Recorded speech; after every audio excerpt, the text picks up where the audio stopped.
이제 농민분들한테, 마이스터 농민분들한테 주로 강의하는 내용이거든요. 저는 굉장히 객관적으로 과학적으로 증명된 걸 어떻게 효율적으로 쓰는지 그런 걸 주로 이야기를 하거든요.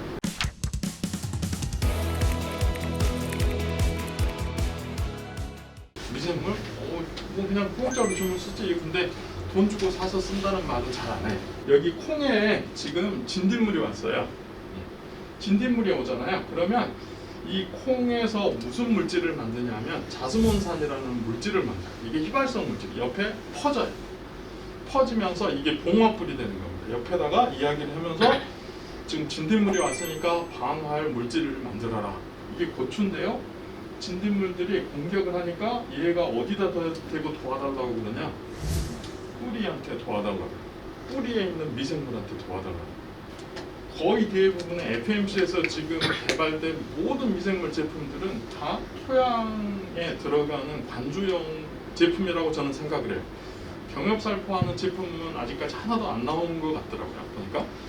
그래서 이게 유용 미생물들이 이 뿌리에 얼마나 많이 있느냐에 따라서 식물체가 병이 걸리고 안 걸리고.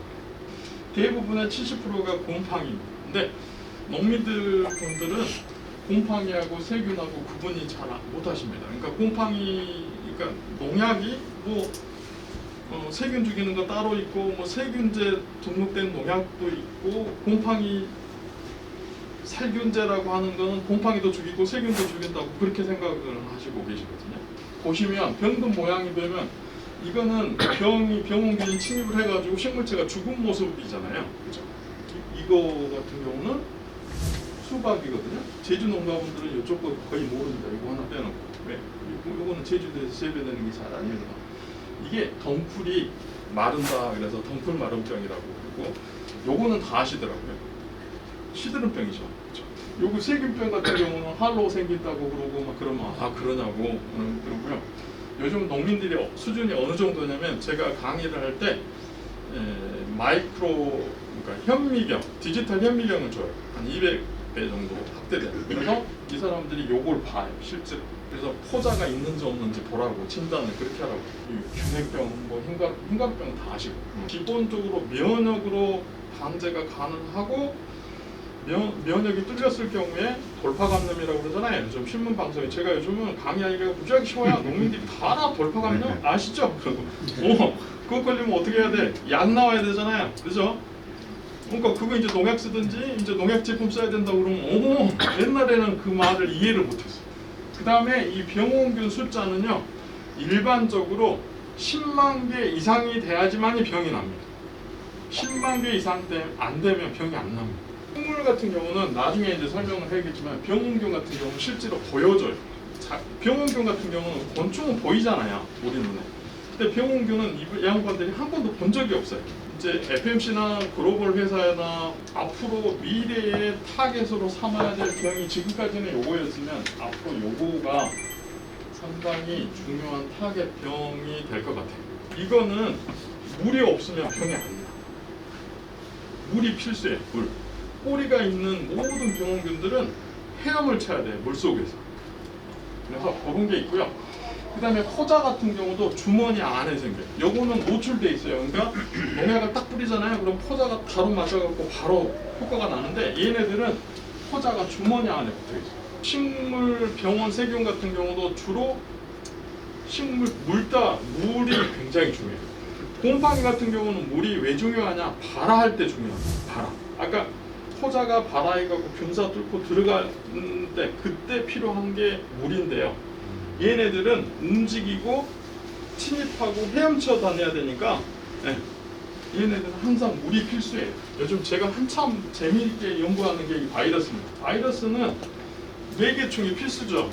바이러스는 약도 없어요. 사람 같은 경우도 지금 코로나 바이러스 나왔고 전 세계적으로 난리인데, 식물의 바이러스는 해결하려고 하는 사람들이 별로 없습니다. 얘네들은요, 여러분들 잘 아시다시피 전부 다 벡터가 매개하지 않습니까? 진딧물이라든지 가루이라든지 충치라든지 이런 것들이 매개를 해요. 그래서 이 매개하는 충들을 방지하는 것이 유일한 방법인데요. 미생물이라든지 이런 걸 활용을 해가지고 바이러스도 예방하는 걸 제가 한번 보여드릴게요. 치료는 안 됩니다. 예방. 그러니까 미생물 같은 경우는 치료하고 예방을 여러분들이 이제 완전히 나눠서 구분하셔야 돼요. 그 미생물의 효능을 올리려고 그러면 미생물 플러스 뭔가가 들어가야 돼요. 그게 뭐냐면 화학농 FMC에서도 그런 자료들이 많이 나와 있더라고요. 그런 거를 활용을 하셔야 돼요. 감염이 제일 처음에 되고 나서 실제로 농민들 눈에 보일 때는 한 5일이나 일주일 후에 보이는 거예요. 이게. 근데 총체 같은 경우는 왜 문제가 되냐? 라이프 사이클이 너무 빠른 거죠. 그러니까 보시면 성충에서 이틀, 사흘, 뭐 한 일주일 있으면 다시 번데기 돼갖고 이게 한 10일이나 9일 정도 이렇게 사이클이 돌아버리니까. 그리고 유일하게 총체 같은 경우는 실제로 방제할 수 있는 기간이 어디밖에 없냐면 여기 약충 이 정도밖에 안 돼요. 실제로 선충도 우리나라 같은 연작을 하는 시스템에서는 선충이 문제가 될 수밖에 없습니다. 가장 좋은 방법은 요거 차단하는 거예요. 그러니까 지금 겨울에 월동하고 있는 병원균에 있는 병원균의 밀도를 줄이는 것이 가장 효율적인 병해충 방제 방법입니다. 여기 입주 뚫고 들어가기 전에 여러분들이 해야 될 게 면역이다. 우리도 그렇잖아요. 병원균들이 왔을 때 코로나 바이러스가 왔을 때 증식을 못하게 하는 그런 거고요. 그 다음에 가장 중요한 게 뭐냐면요, 이거예요. 직접 뚫고 들어갈 수 있는 건 이거밖에 없다고 제가 이야기를 하거든요. 그래서 곰팡이병이 병이 많이 나는 이유가 이것 때문에 그런 거죠. 여러분들도 FMC 제품이 제가 김명기 부장님한테 받은 게 3개예요. 네마시아하고 아푸도하고 아트플랜하고 이 3개의 주 타겟이 다 보니까 전부 다 토양이더라고요. 그러니까 저는 전략을 잘 짰다고 보거든요. 왜냐하면 기존의 미생물 농약 타겟이 뭐냐면 거의 대부분이 지상구병이에요. 지상구병 같은 경우는 미생물로 방제하기가 상당히 힘들어요. 효과가 나오기. 근데 보세요. 월동을 주로 어디서 하는지 보세요. 병원들이 다 토양에서. 그러니까 토양 관리가 1번이에요. 흰가루병 같은 경우는 아까도 제가 보여드렸지만 요게 주로 어디에 있냐면 이 형태로 월동을 하거든요. 이게 장안구라고 하는 건데요. 이 형태로 월동을 할 때 이 월동을 하는 게 어디냐면 토양 다 이파리, 병든 이파리든 토양에 다 떨어져 있어요. 근데 방제를 할 때는 요거 3개가 맞아야지 병이 나는데 요거 3개를 하나라도 요게 블락을 병원균 숫자가 10만 개 이상이 이하다 그럼 병 안 난다는 거죠. 여러분들 잘 아시는 예방제들이 뭐 스트로빌린 계통 농약에 전부 다 저항성 생겼어요. 안 들어. 그런 상황에 농약을 많이 쓰면 그래서 실제로 요거를 가장 좋은 방법은 친환경적인 방법 했을 때는 예방이 제일 좋은 방법. 근데 예방의 솔루션이 뭐냐? 미생물이라고 제가 주로 이야기하거든요. 실제로 이걸 종합적으로 우리가 해야 되는 거고 그 다음에 이게 생물적 방제, 병원균 숫자 줄이는 방법이 토양 훈증은 요즘 이제 방법이 없고 생물학적 방법이나 화학적 방법이 있는데 화학 농약을 이 쓰는 방법이 지금까지 많이 써왔죠. 이걸 이렇게 줄이려고 그런 이야기를 해요. 그래서 병원균 숫자 줄이는 방법은요, 미생물, 식물 추출물, 화학적 방제, 화학 농약 3군데. 제가 요즘 한참 하고 있는 게 식물 추출물 가지고 살균제 개발하는 걸 하고 있거든요. 근데 화학 농약만큼 효과 좋은 거 굉장히 많아요. 나중에 제가 나오면 한번 설명을 해드릴게요. 그래서 이제 작물 같은 경우도 보시면 여기 제가 주로 말씀드리는 게 이거예요. 미생물 이용해서 식물 저항성을 내병성, 면역을 유도해야 되는 거고 실제로 농가분들도 그러세요. 바이러스는 약이 없잖아요. 역병 같은 경우도 이제 저항성 품종이 생겨가지고 많이 좋아지긴 했는데 고추 같은 경우도 가만히 보세요. 온도하고 병이 나는 온도들이 다 다릅니다. 여기 보시면 곰팡이병 같은 경우도 흰가루병, 여기 보시면 역병, 한자병 다 다르죠, 온도가. 그리고 이제 제일 중요한 게 뭐냐면 그 포장에 병이 나는 시기가 꼭 해마다 똑같아요. 자 보시면 2010년, 11년, 12년에 보시면 병 발생률이 해마다 나오는 시기가 똑같아요. 이거하고 뭐하고 상관이 있냐? 우리나라 기후, 비 오는 시기하고 똑같아요. 역병하고 큰 구분하는 방법은 아주 간단해요. 여러분들 요즘 포장에 다니시면 커피 하나씩 저거 그냥 버리지 마시고 저 위에 보면 스트로로 딱 꼽는 데 있죠? 저기다 꼭 꼽아가지고 이 죽어있는 부분 이렇게 해놓자, 여기 잘라갖고 넣어놓잖아요? 눈으로 금방 보여요. 이렇게 보였다, 이거는 푼마름병. 여기 보면 점적이 여기에 2개 들어있는 거 보이시죠? 근데 여기가 점적이 2개가 더 생겼죠?